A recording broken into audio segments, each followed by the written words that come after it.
hit that music, please.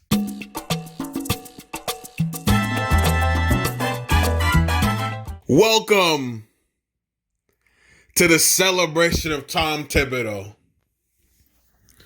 Tom Thibodeau, welcome to the New York Knicks franchise. Welcome to the seat at the Garden. I want to say that as a huge Knicks fan, proud to represent the orange and blue, I can't imagine anybody more fit for the job. Tom Thibodeau, you pride yourself on coaching defense. Defense is a sign of masculinity. It's a sign of strength, a sign of pride.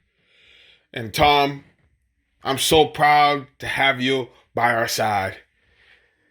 Seeing you go from that assistant coach in Boston, you being the main reason why the Boston Celtics won a championship in 2008. Then you got your job coaching the Chicago Bulls, and you took the Chicago Bulls from obscurity, living in that Michael Jordan shadow, to being championship contenders. And you took this kid, this injury-prone point guard from the Chicago Bulls. He played at the University of Memphis. I think his name is Derrick Rose, something like that. And you turned him into a superstar phenomenon for 3 years. And then he got hurt.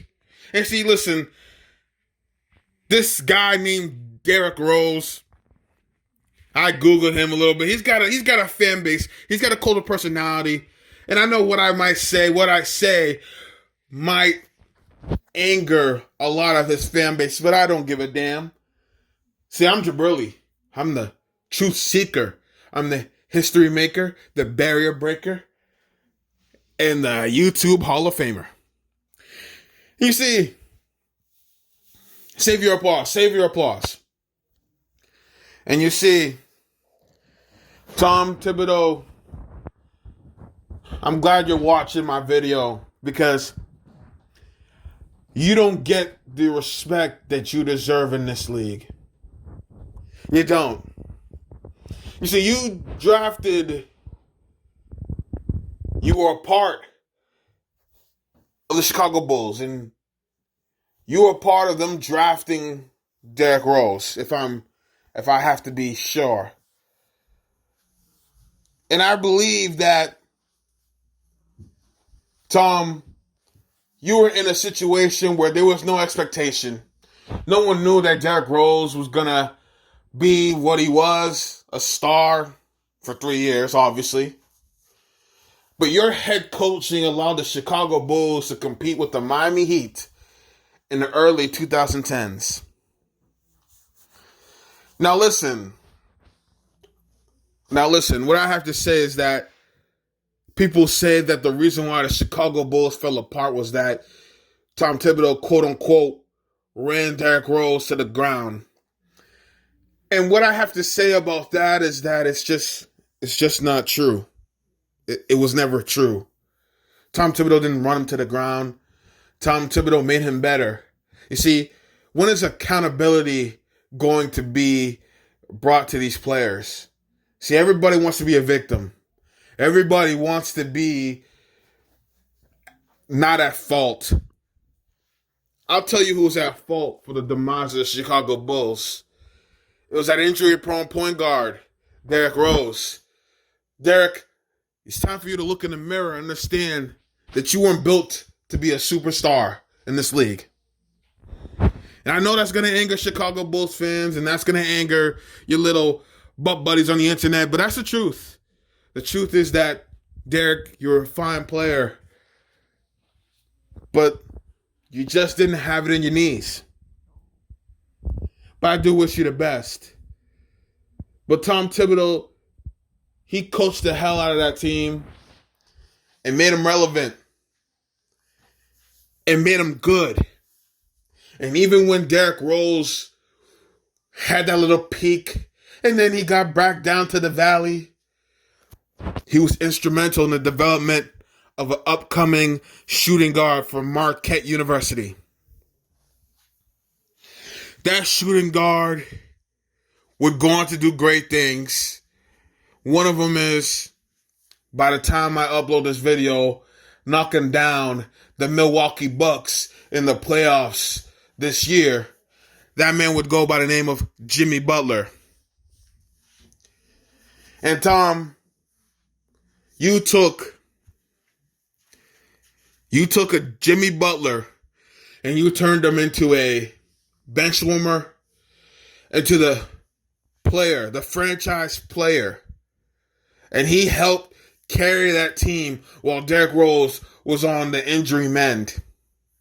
And that team made the playoffs and they were competitive, but they just didn't have that alpha in them. They just didn't have what it took. They didn't have enough talent. But that was because of your coaching, your development. And then you and the Chicago Bulls, you split ways. You split ways. And then you decided to be the head coach of the Minnesota Timberwolves.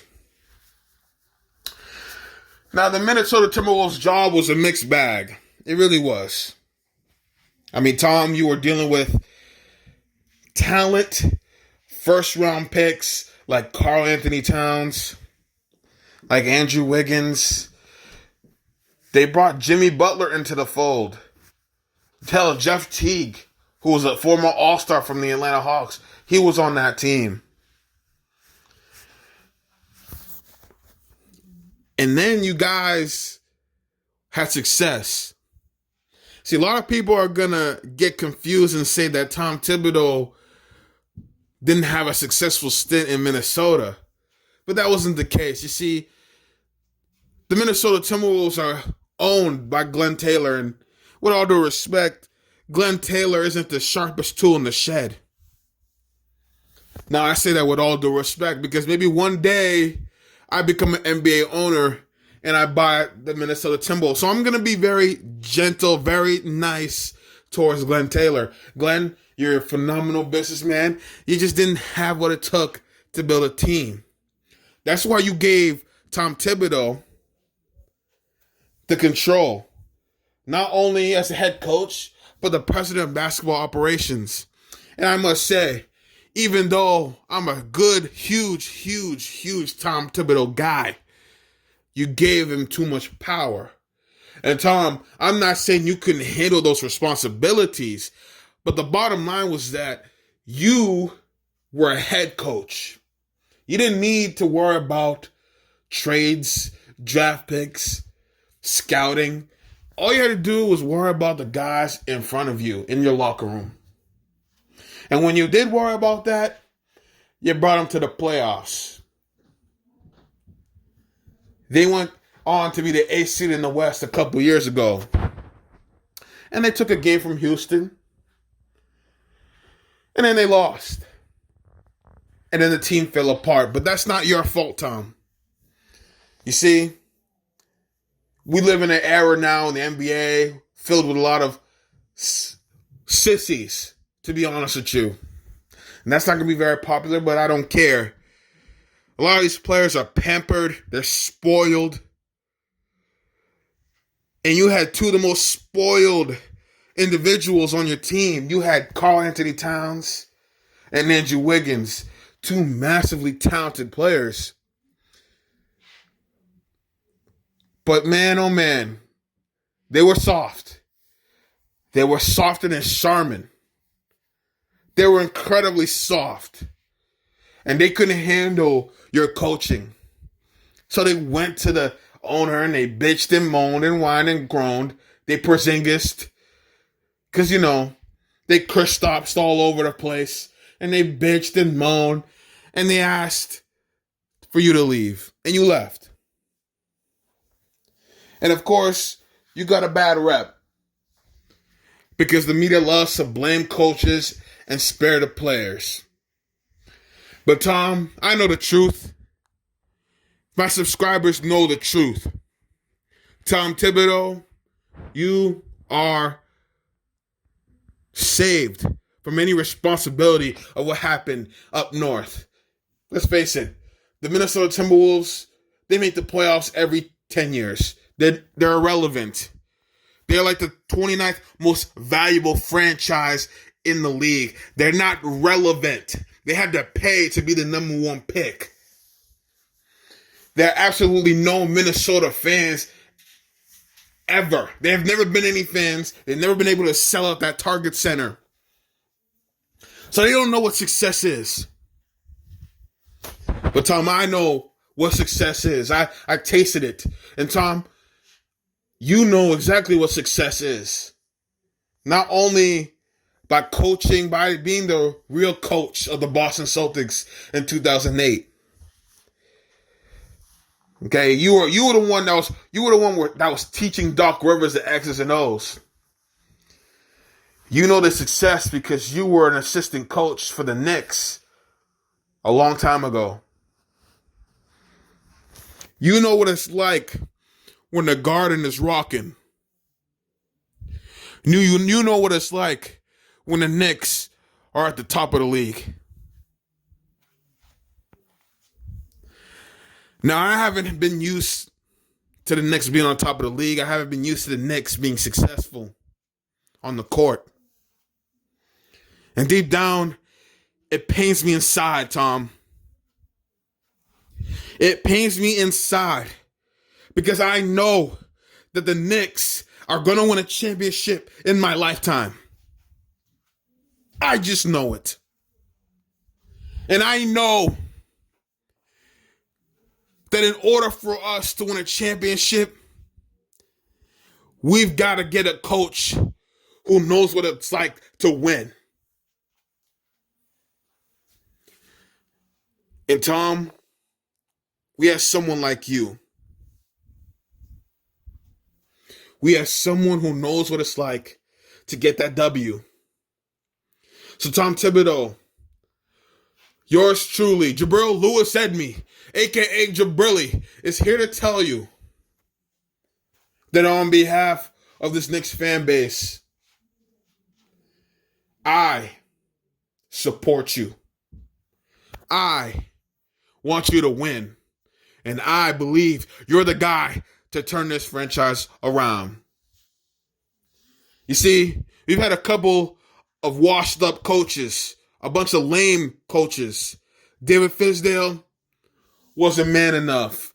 Derek Fisher was trying to stick with all the holes that these players had. With all due respect. Sorry, excuse my language. Forgot, this is YouTube. Excuse me, harlots. He was trying to stick with all the players' harlots. Concubines. Mike Miller, he's a great coach, and I would have liked if Mike Miller stayed, but you know what? I understand why Leon Rose chose you. Because you have the experience, you have the character, you have the personality, and you're that one man under the grace of God with that clout, unmitigated goal, and that temerity.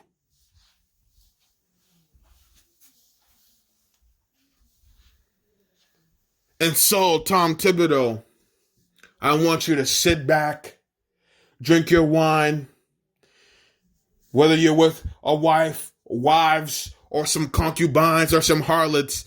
I want you, not the players' harlots though. I want you to stay away from the players' women. That's a fact. And there will be an issue if you do that. But I want you to sit back, Tom. And I want you to watch this video, turn it up to max volume. And I want you to understand and enjoy this art.